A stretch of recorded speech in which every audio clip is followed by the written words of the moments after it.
Friends, we are going to read from the study of the 10 Sfirot, part 4. Inner light, item 50. We're starting from the words, the screen had been completely refined. Before we're going to start studying, we'll read a preparation part from Rabash. Question: how does Rav feel when he hears recordings of Rabash, of lessons that Rabash delivered? What does Rav recognize or discover when he hears them after some time? Rav's answer: I hear Rabash, who is in close contact with the Creator. From this point of connection of Rabash with the Creator, he bestows to us, projects upon us the same force that he discovers while he speaks. And this force reaches us, and through our intention, it influences us and can transform us from reception to bestowal. Before we start listening to Rabash, we're going to read number 6 from the words of the Ari. Headline: after all the departure, the lights return to their place in Parzuf Ab Avak, except for the light of Keter. Then there was a clash between the record of Keter and the light of Chokhmah on each other. And 2 vessels emerged, one for Keter and one for Chokhmah, which are male and female, in the Rosh of Ab Avak. Number 6. Indeed, after the reception of these Sfirot from the emanator, they return to their place, except for Keter. The vessel of Keter was made only in return because when Chokhmah re-entered him, light of Chokhmah struck the record that Keter placed in his place. These were double strikes, for since the record of Keter is a higher phase than Chokhmah, it therefore strikes Chokhmah and elicits sparks. Likewise, since Chokhmah is now coming from above, she stands on the record and is higher than it. As a result, he now struck the record and elicited other sparks. Hence, 2 vessels were made now, one for the record of Keter and one for Chokhmah, that has now come. We have already discussed at length in a different place how there is male and female in Keter, which are the 2 we mentioned here, namely the record and the Chokhmah. Let's hear Rabash.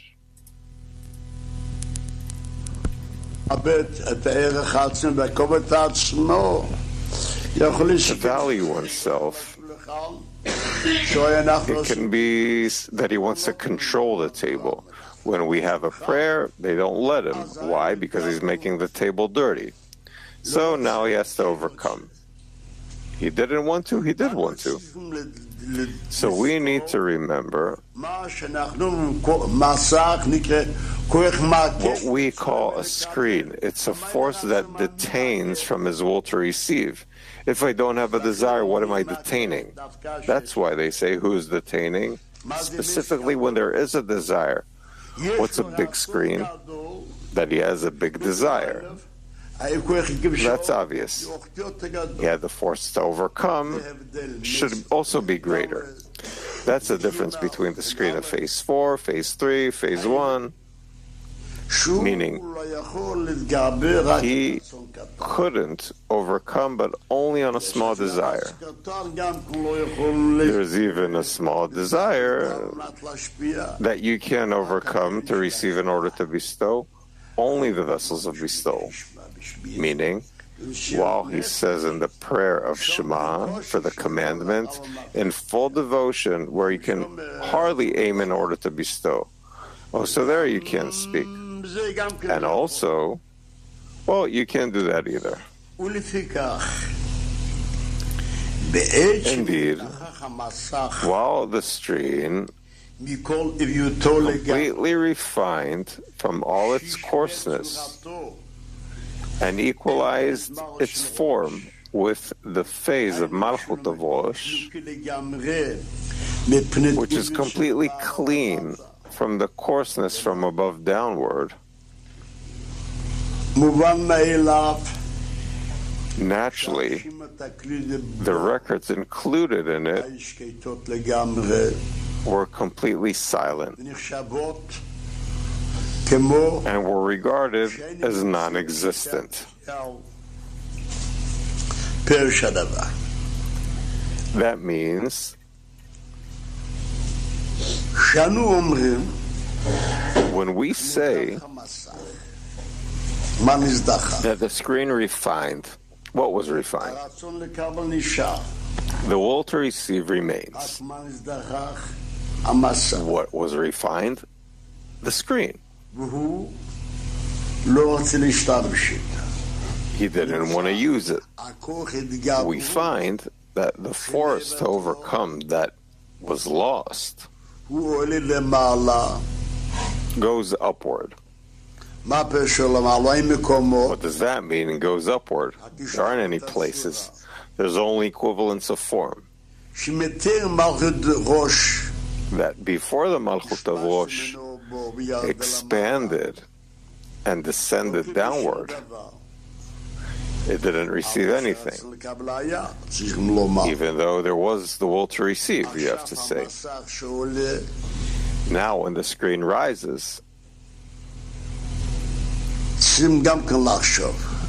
we also have to think, what does it mean that the screen went up? We learned that it didn't have a screen. So what does it mean that the screen rises? The screen was completely refined.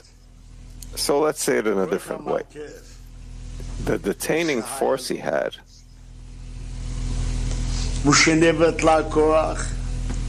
and lost that force. So how can I call it? Let's call it a detaining force. That force ascends. Give me the forces again so I can detain myself and make a screen. I lost that force. Because who ascended? The detaining force ascended. What does that mean that it ascended, that it rose? It rose and asked, give me the force to overcome. That's what it says here. Even though he doesn't want to receive now, we find that he now, just as it was in the coarseness from below upward, why didn't he have a screen? So there's a question that we'll see later. He says, then the screen of the Guf became incorporated in the screen of the Rosh, with the coarseness from below upward. However, since the screen gained coarseness, who? Though it is only courses from below upward,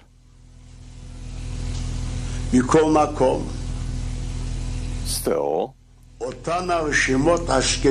those silent and resting records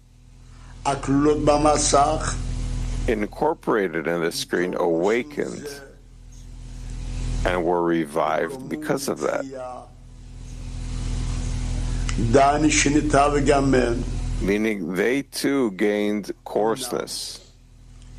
However, since these records came from the Guf, where they had already been clothed, the coarseness was naturally inverted in them into the state of from above downward into the state of Guf.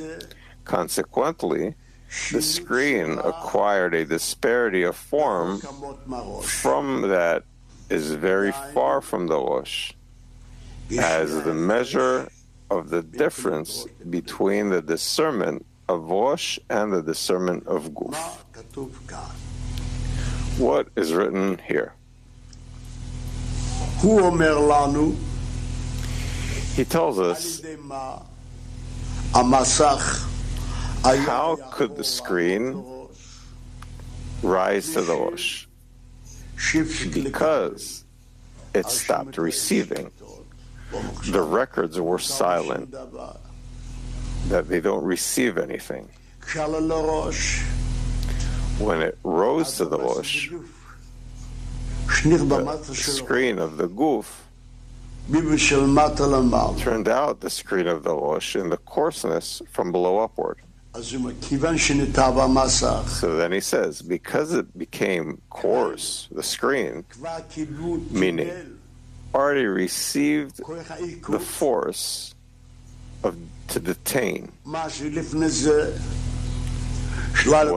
Before that, it didn't have the force to detain. So if it's holiness, he doesn't want to receive anything. He's in a state of rest. He doesn't want anything. Why? Because he had no screen. He didn't have the force to detain. We find that while he was incorporated in the screen of coarseness from below upward, he already has a force to detain. He already has a screen. His records that couldn't receive before awakened. While they had a screen, there were receivers. Now they want to receive. Why? They already had a force of the screen. We find that in that same moment, that the coarseness from above downward was revealed in the screen, which is the Guf, by what? That she got the force of detaining of the Rosh. She could already detain itself and not receive. So it was obvious that it used to receive, so it wants to receive. Why does it want to receive now?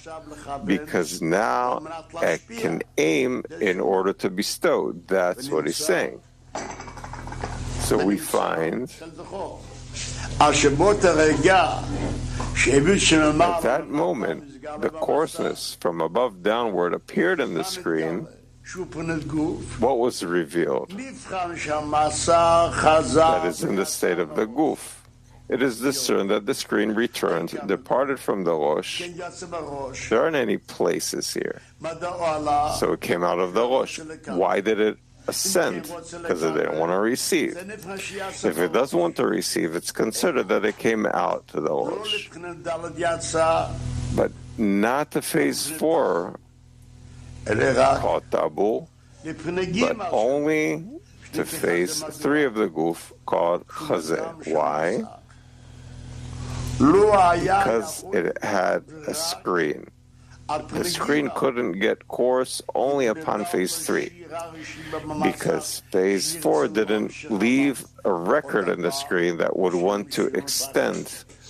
Again, because maybe it's afraid it won't be able to overcome. We therefore find that the same moment that the coarseness from above downward was revealed in the screen, when the screen was made, that the light comes out, and the screen and the records were revived, they discover that they're receiving, that they used to receive.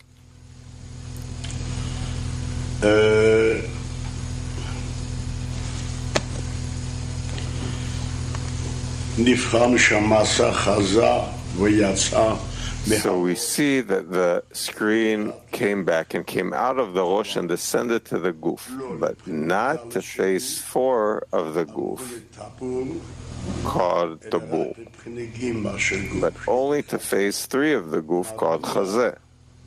Why? Because the screen couldn't get more coarse, only till phase 3. The screen from below upward. that's why the coupling that happened in the Rosh was on the coupling from below upward on phase 3. And the main coarseness, which is the Guf, also received on phase 3 of coarseness, because phase 4 didn't leave a record on the screen. So here there's two things to say about it. He's speaking from the Guf. The screen of the Guf goes down.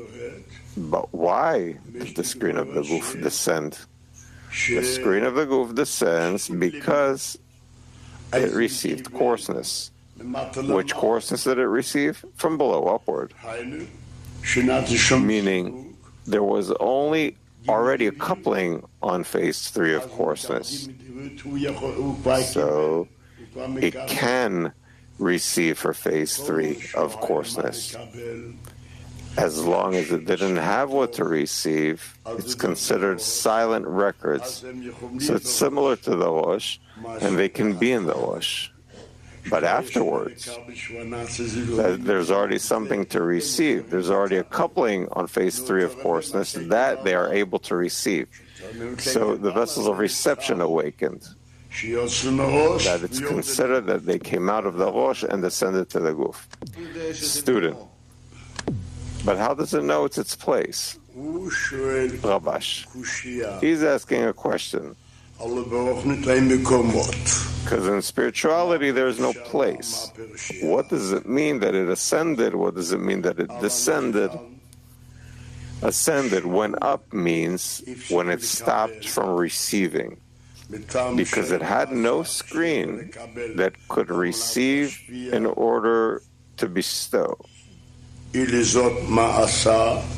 So what did it do? It didn't receive. That's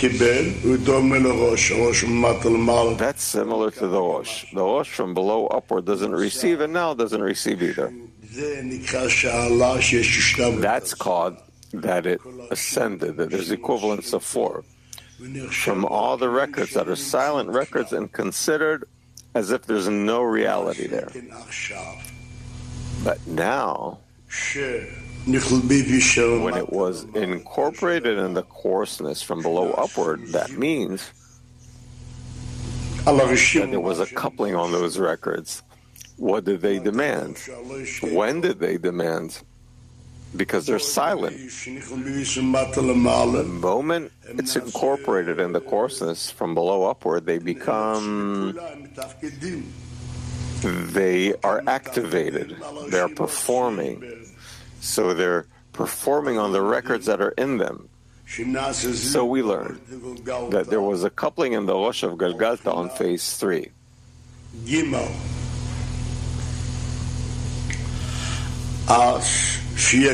Then, when there's a screen, when they say coarseness, they're not speaking about coarseness, we're speaking about a screen. That they have to remember.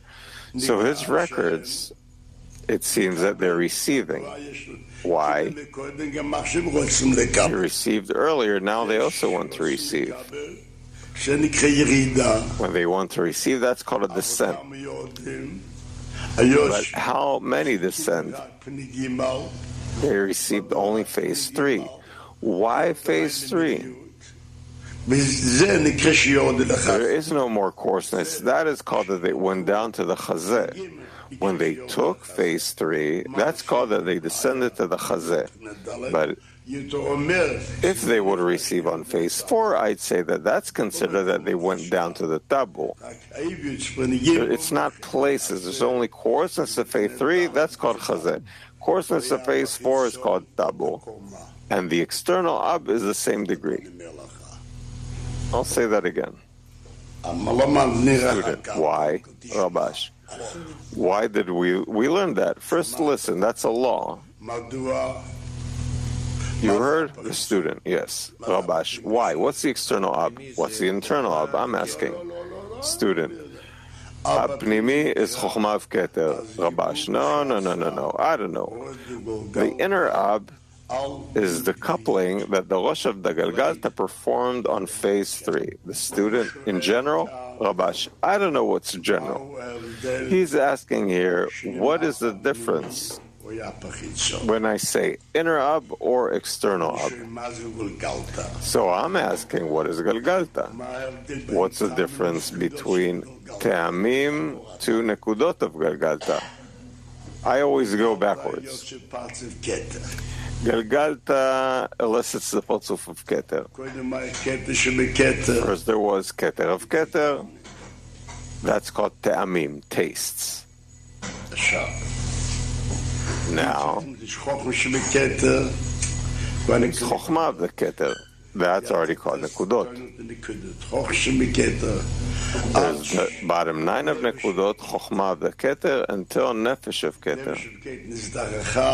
Nefesh of Keter refined and rose up. It came out on phase 3 of coarseness. What is phase 3 of coarseness? There is no Keter, nothing.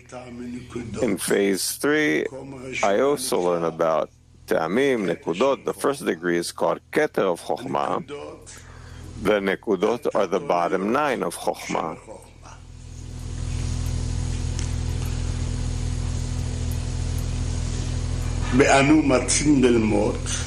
So we start learning about the difference between the external ab to the inner ab.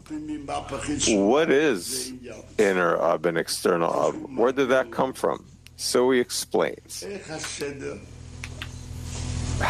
what is the order that Parzuf ab was even created in. We learn order, that every degree came on the records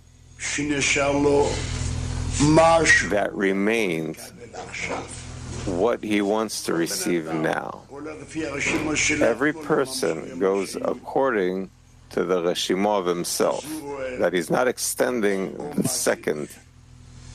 So he sees there's surrounding light that weakened his force to overcome. That's why we say that he only had phase 3 of coarseness. What does it mean that he didn't have phase 3 of coarseness? In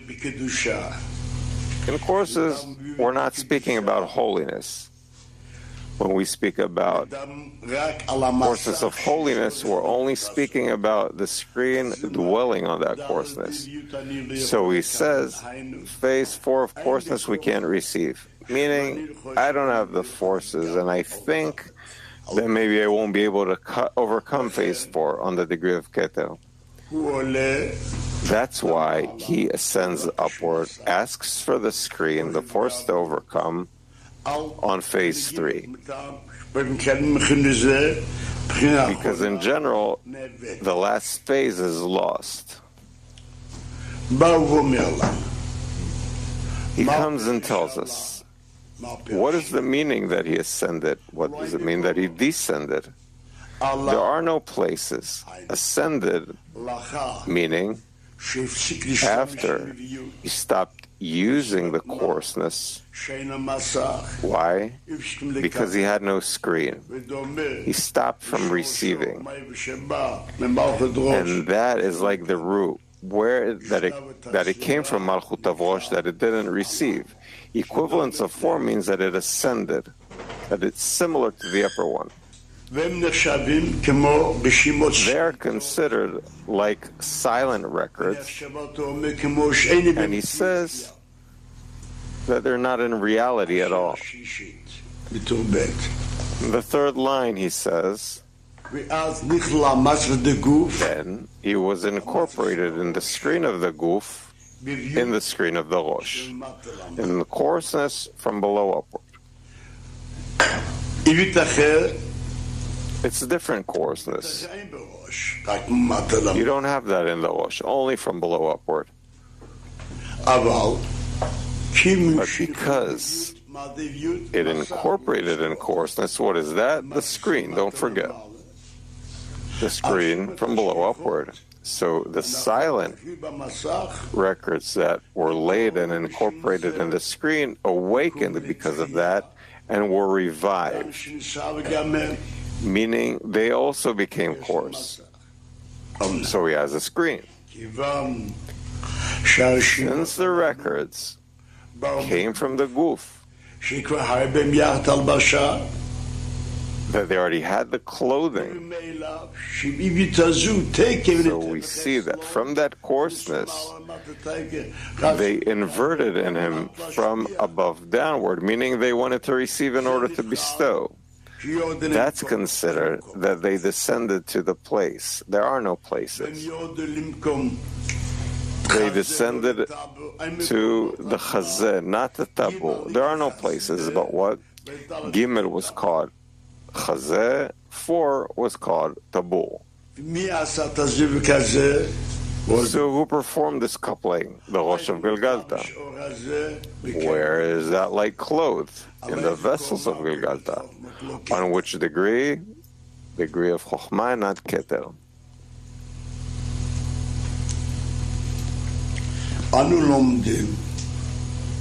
We learn the preparation made by the beating of the reflected light that descends to the degree of Nekudot in the vessel of Malchut, that there's a record of the light of Keter. Then by that beating, the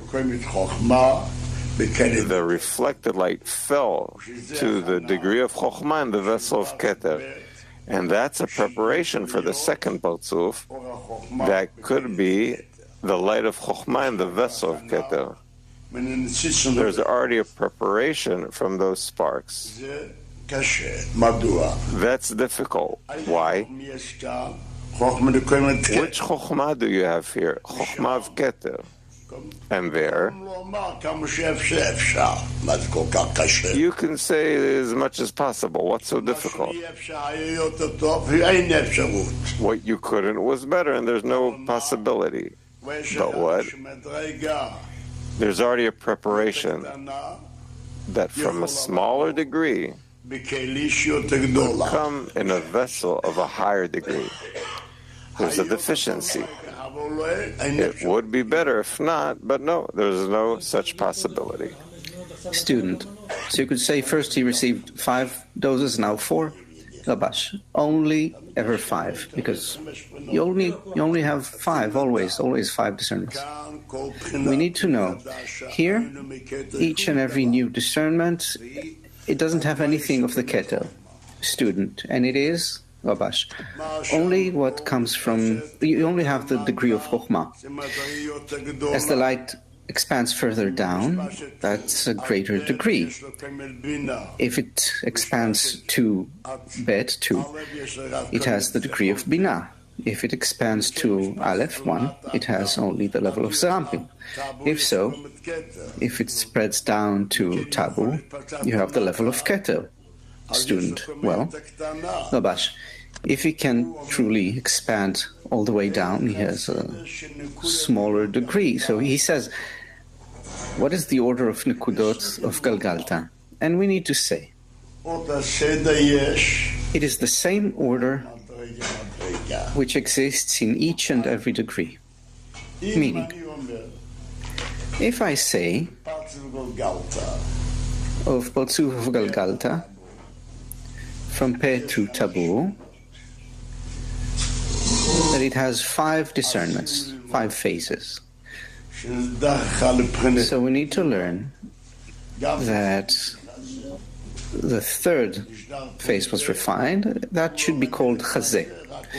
If the 2nd phase was refined, he doesn't say Chazeh. He only says Malchut rose to Zerampin, and then Malchut rose to Binah of Guf, and then Malchut goes to Chokhmah, and then to Keter of Guf, and so all the way up to the Rosh. That's the names he uses there. And you're asking me what names he gives them? He doesn't give. Let me tell you. What is tabu? Holy, that I understand. You're right. What is the difference if he says from Chazeh of tabu, or if he says Malchut of Zerampin? What is the difference? And you ask, why is it in Ab that we learn about the external and internal Ab. Then you ask, why in Galgalta don't we say that? So we do say, what is Kav, line? The light which comes after the restriction. A line implies straightness. Straightness is the guf, the body, the actual expansion in practice. Whereas prior to the restriction, there wasn't the matter of Rosh Toch Sof. Why? It's a question. Everything that we learn about in terms of potential and actuality stems from the fact that it is forbidden to receive in order to bestow, in order to receive. So he needs to calculate to what extent can he receive. Then he goes to receive. So we have potential and we have actualization. Whereas prior to the restriction, the first 10 sfirot that emerged received immediately in practice. Now, when Malchut of Rosh of Galgalta emerged, performed a zivug, a coupling, it expands from above downwards. With what vessels? There were no vessels. It is the discernment of toch, inside. There was no toch there. If so, can I say two Galgalta, twice Galgalta? I do say twice in the Rosh. So we call them circles and straightness. Why are they called the inner circles? And then it's the opposite. Who is the one bestowing? The line. Bestowing to whom? To the circles. But here it is the opposite. First, the vessels of Galgalta receive, and it expands to the third phase called Chazeh, and then in Malchut, from the coarseness, from below upwards, it awakens, included in Rosh of Galgalta, then it extends the light, performs a coupling by striking from Chazeh to the Peh, the Rosh of Ab emerges from Chazeh, and below the guf of Ab. That's the second discernment called the external one in relation to the previous discernment. But there it wasn't the same. What was otherwise opposite? From where did the light come? First the light, where did it come to first? Straightness or circles? Student, straightness, Rabash. If so, how can he say that it's the external? He gives a different hint so we understand. Ruach is the bestower, therefore it's called Yosher, Ruach, straightness, Ruach, and also Nefesh, the aspect of Nekeva, female, that is received, they receive from straightness. I didn't understand your question yet. So we learn that the Reshimot, the records, demand fulfillment. And so this is what we learn. First, we learn that the upper one creates something from nothing. A will to receive,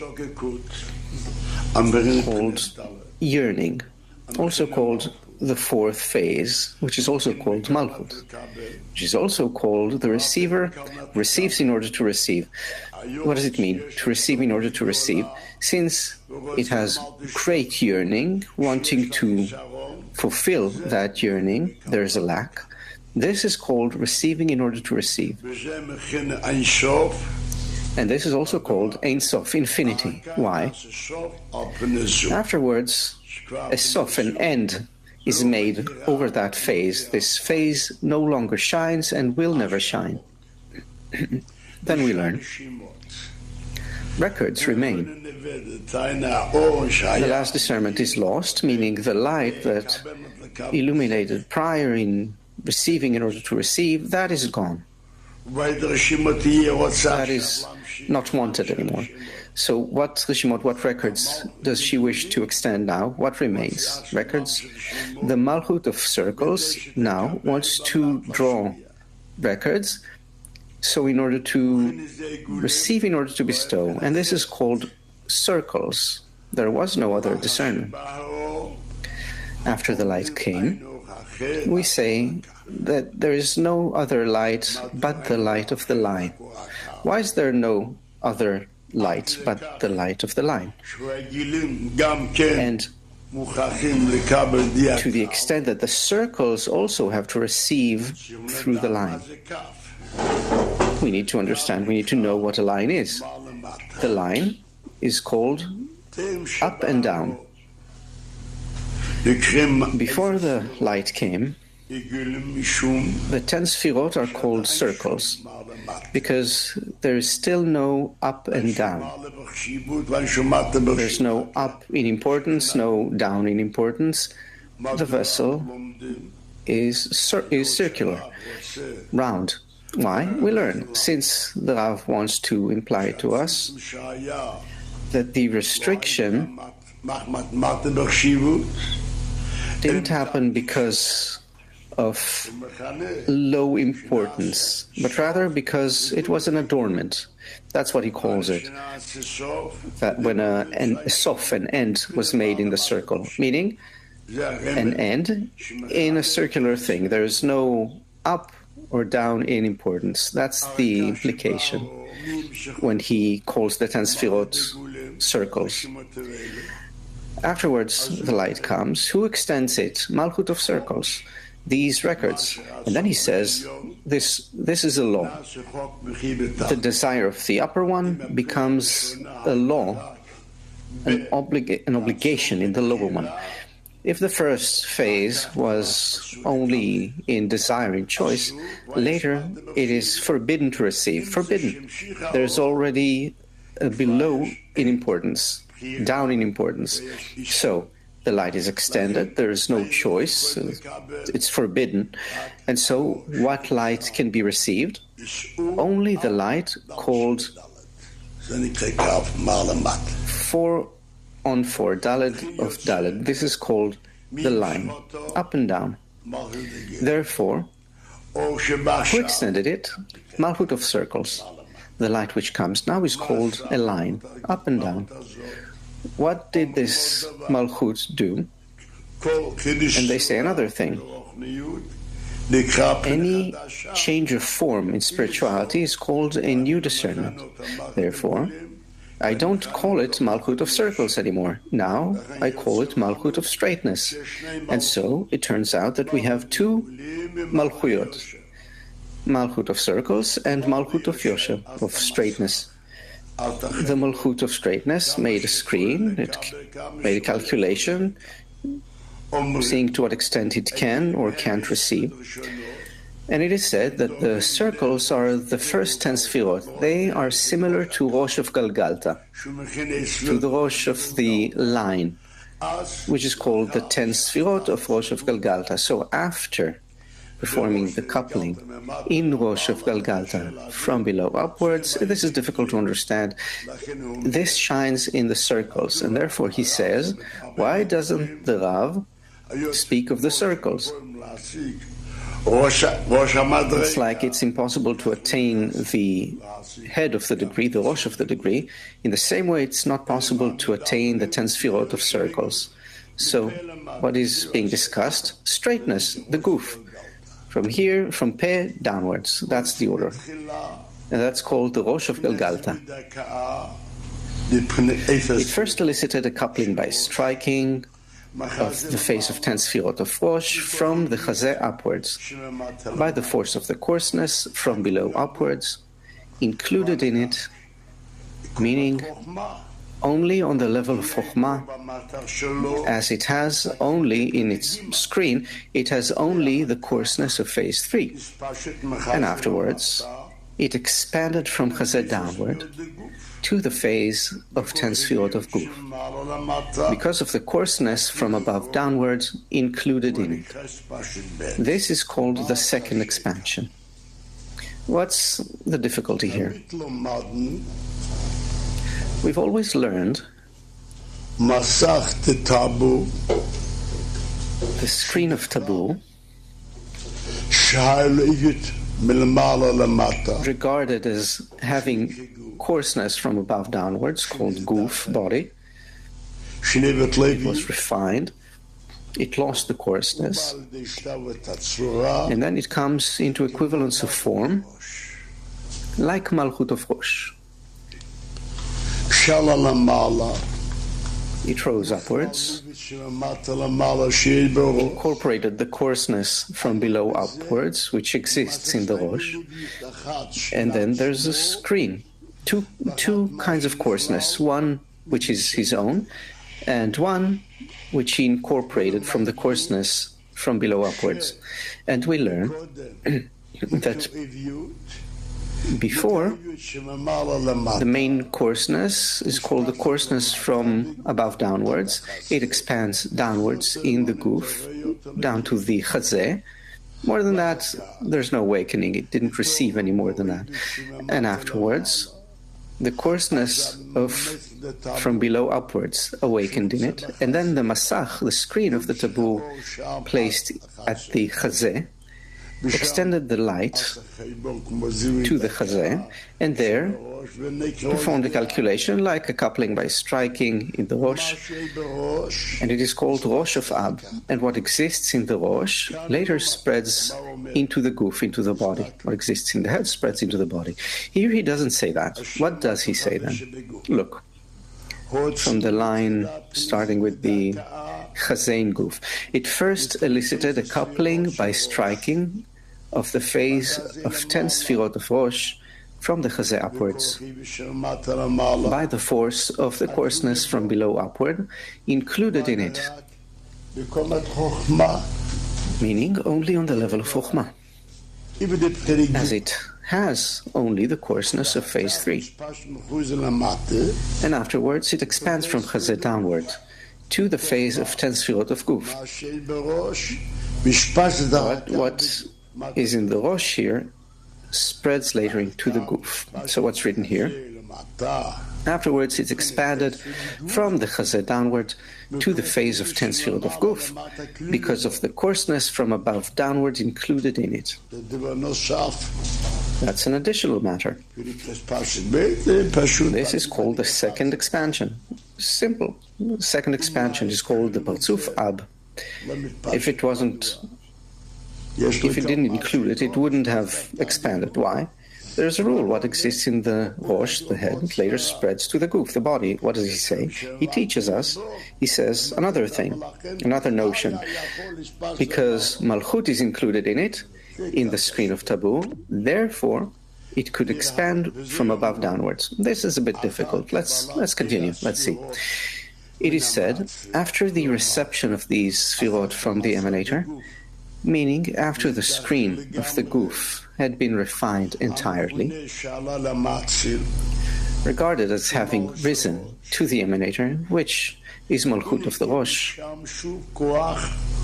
there it received once again the power to expand once more for clothing the 10 sfirot as in the beginning. In other words, the coarseness reawakened in the records in it, up to phase 3, at which time it returned to its place in Malchut of the guf as in the beginning. In